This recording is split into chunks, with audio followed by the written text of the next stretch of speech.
खबर है, झारखंड के नए डीजीपी नीरज सिन्हा ने संभाला पदभार। दोस्तों, झारखंड के 14वें डीजीपी के रूप में 1987 बैच के आईपीएस नीरज सिन्हा ने शनिवार को पदभार ग्रहण किया।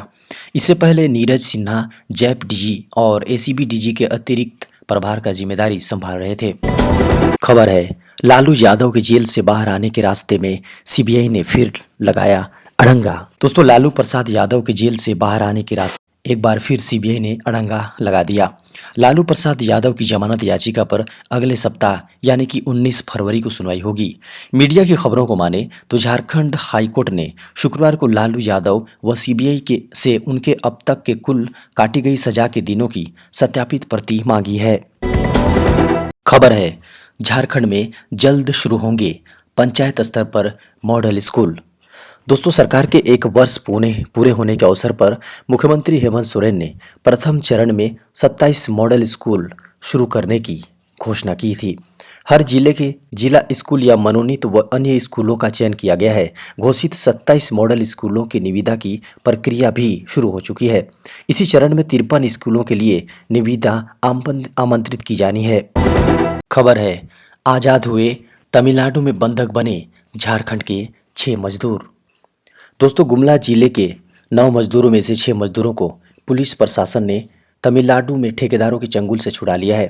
आपको बता दें कि 3 अन्य मजदूरों को भी बरामद करने में पुलिस लगी है। तमिलनाडु के नामाक्कल जिला की पुलिस के अनुसार सभी 6 मजदूर सकुशल हैं। आपको बता दें कि 13 फरवरी को सभी को बस में चढ़ाकर झारखंड के गुमला जिला भेजा जाएगा। खबर है, झारखंड के प्रभारी डीजीपी एमबी राव को उनके पद से हटाने पर छलका दर्द। जी हाँ दोस्तों, प्रभारी डीजीपी एमबी राव को उनके पद से हटाने पर उनका दर्द छलक आया है। श्री राव ने अपने ट्विटर अकाउंट में लिखे पदनाम को जहां हटाया, वहीं शाम में पत्रकारों से बात करते हुए सरकारी सेवा से मुक्त होने की इच्छा जताई। उन्होंने कहा कि अब वो सुकून की जिंदगी जीना चाहते हैं, इसलिए वे नौकरी से वीआरएस लेंगे। खबर है, हरिहरगंज के बीडीओ 7,000 रुपये रिश्वत लेते गिरफ्तार। दोस्तों, पलामू जिले के हरिहरगंज प्रखंड के बीडीओ जागो महतो को एसीबी की टीम ने घूस लेते रंगे हाथ गिरफ्तार किया है। एसीबी की टीम शुक्रवार सुबह उन्हें उनके आवास से ही गिरफ्तार की है। आपको बता दें कि एसीबी टीम को इस बात की सूचना मिली थी कि बीडीओ सरकार की कूप निर्माण योजना में ग्रामीणों से घूस ले रहे हैं। इसके लिए वे लगातार ग्रामीणों को परेशान भी कर रहे हैं। इसके बाद एसीबी की टीम ने कार्रवाई की। खबर है, डीके तिवारी ने संभाली राज्य निर्वाचन आयुक्त का पदभार। दोस्तों, झारखंड में नए निर्वाचन आयुक्त के रूप में देवेंद्र कुमार तिवारी यानी कि डीके तिवारी ने राज्य निर्वाचन आयोग की कमान संभाल ली है। राज्य निर्वाचन आयुक्त का पदभार ग्रहण करते हुए डीके तिवारी ने कहा कि उनकी प्रायोरिटी झारखंड में पंचायती राज्य व्यवस्था को सुदृढ़ करना है। आपको बता दें कि पूर्व राज्य निर्वाचन आयुक्त एन पांडे के जून 2020 में सेवाकाल समाप्त होने के बाद से राज्य निर्वाचन आयुक्त का पद रिक्त था। खबर है, कृषि मंत्री बादल पत्रलेख ने कहा 96 लाख किसानों का कर्ज माफ करेगी सरकार। दोस्तों, कृषि मंत्री बादल पत्रलेख ने कहा कि कृषि ऋण माफी योजना के तहत झारखंड सरकार द्वारा लगभग 96 लाख किसानों को योजना का लाभ दिया जा रहा है। उन्होंने कहा कि अक्सर हम चैम्बर ऑफ कॉमर्स की बात करते हैं, लेकिन झारखंड के किसानों को कृषि के क्षेत्र में बेहतर विकल्प उपलब्ध हो, इसके लिए सरकार चैम्बर ऑफ फार्मर का गठन करने पर विचार कर रही है। खबर है, उत्तराखंड के चमोली हादसे के बाद झारखंड के 14 श्रमिक अब भी लापता। दोस्तों, उत्तराखंड के चमोली में हुए हादसे के बाद झारखंड के 14 श्रमिकों का अभी भी पता नहीं चल पाया है। झारखंड सरकार द्वारा स्थापित झारखंड कंट्रोल रूम को मिली जानकारी के अनुसार चमोली में काम कर रहे लोहरदगा के 9, रामगढ़ के 4 तथा बोकारो के पेटरवार के 1 लोगों का अभी तक पता नहीं चल पाया है। आपको बता दें कि उन्हें खोजने के लिए उत्तराखंड सरकार तथा वहां के जिला प्रशासन से लगातार संपर्क किया जा रहा है। खबर है, झारखंड के देवघर से शुरू होगी गोवा के लिए सीधी ट्रेन।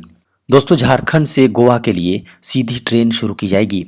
आपको बता दें कि रेल मंत्री पीयूष गोयल ने संताल परगना के लिए बड़ा तोहफा दिया। जी आपको बता दें कि गोड्डा सांसद डॉक्टर निशिकांत दुबे ने रेल मंत्री से मिलकर गोवा से देवघर तक सीधी रेल सेवा चालू करने का प्रस्ताव दिया। इस प्रस्ताव पर रेल मंत्री ने मंजूरी दे दी है। आपको बता दें कि मार्च से देवघर से गोवा ट्रेन सेवा चालू कर दी जाएगी। रेल मंत्रालय ने अलग से देवघर टू गोवा के लिए ट्रेन दी है। खबर है उत्तर भारत के कई राज्यों में भूकंप के झटके। दोस्तों उत्तर भारत शुक्रवार देर रात भूकंप के झटकों से कांप गया। दिल्ली, एनसीआर, पंजाब, राजस्थान, उत्तराखंड और जम्मू कश्मीर में भूकंप के झटके महसूस किए गए।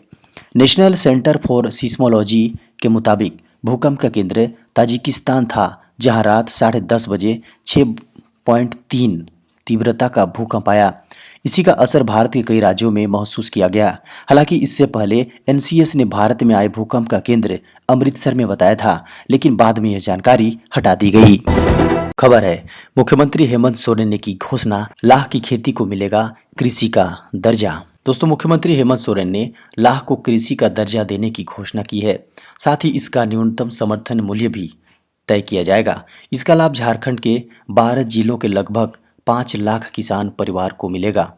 आपको बता दें कि रांची के नामकुम में स्थित भारतीय प्राकृतिक राल व गोंद संस्थान के डायरेक्टर के शर्मा के अनुसार झारखंड में लाह की खेती से कम 5 लाख किसान परिवार जुड़े हैं।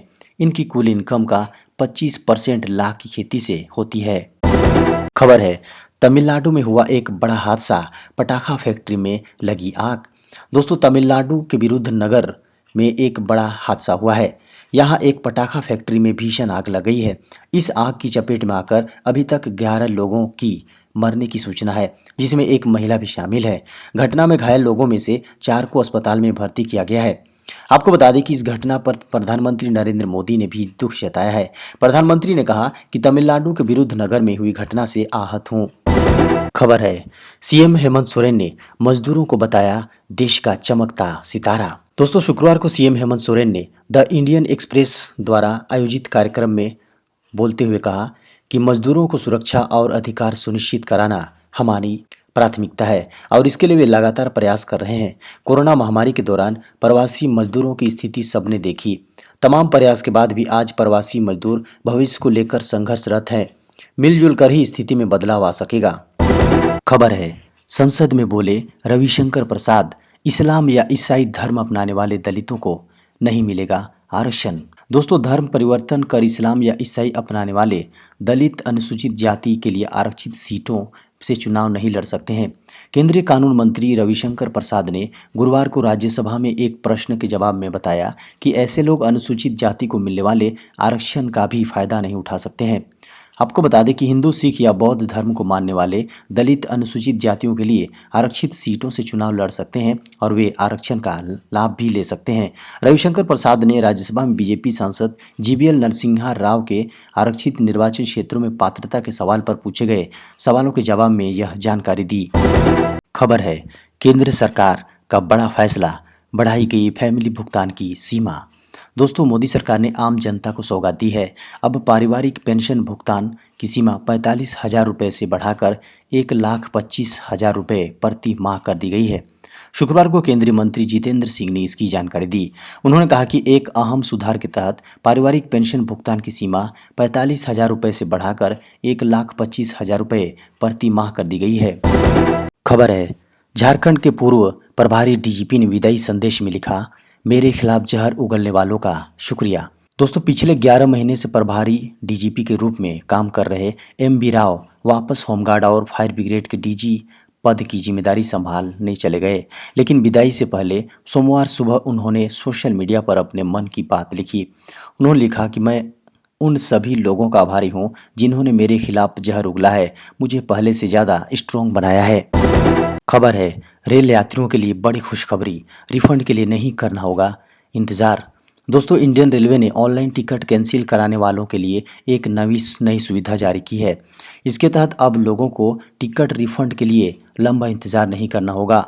टिकट ऑनलाइन कैंसिल करने के बाद आपको रिफंड तुरंत ही आपके बैंक अकाउंट में मिल जाएगा। रेल मंत्रालय की company Indian railway tourism and catering corporation ने वेबसाइट में थोड़े बदलाव किए हैं। खबर है अंतरजातीय विवाह पर सुप्रीम कोर्ट ने कही यह बड़ी बात। दोस्तों सुप्रीम कोर्ट ने कहा है कि अंतरजातीय विवाह संभवतः जातियों एवं समुदायों के बीच तनाव को कम करेंगे। इसने साथ ही उल्लेख किया है कि शिक्षित युवा लड़के लड़कियां अपना जीवन साथी खुद चुन चुन रहे हैं, जो पूर्ववर्ती सामाजिक नियमों से विदाई जैसा है। शीर्ष अदालत ने कहा कि युवाओं को बुजुर्गों से धमकी का सामना करना पड़ता है और अदालतें इन युवाओं की सहायता के लिए आगे आ रही हैं। खबर है, प्राइवेट परीक्षार्थियों के लिए सीबीएसई ने 25 फरवरी तक बढ़ाई आवेदन की तारीख। दोस्तों, सीबीएसई ने प्राइवेट परीक्षार्थियों के लिए 10वीं और 12वीं की परीक्षा के लिए आवेदन करने की अंतिम तारीख शुक्रवार को बढ़ा दी। पहले अंतिम तारीख पहले 22 फरवरी थी, जो अब 25 फरवरी कर दी गई है। इसके साथ ही केंद्रीय माध्यमिक शिक्षा बोर्ड यानी सीबीएसई ने कहा है कि परीक्षा के लिए आवेदन करने की तारीख को अब और आगे नहीं बढ़ाया जाएगा। 10वीं 12वीं के छात्रों के लिए यह जरूरी खबर है। सीबीएसई ने पहले ही प्रायोगिक परीक्षा की तारीखों का ऐलान कर दिया है। खबर है, जीएसटी कंपनसेशन के लिए सरकार ने जारी की 15वीं किस्त। दोस्तों, वित्त मंत्रालय ने शुक्रवार को राज्यों को उनकी जीएसटी राजस्व क्षतिपूर्ति में कमी की भरपाई के लिए 6,000 करोड़ रुपए की 15वीं किस्त जारी की।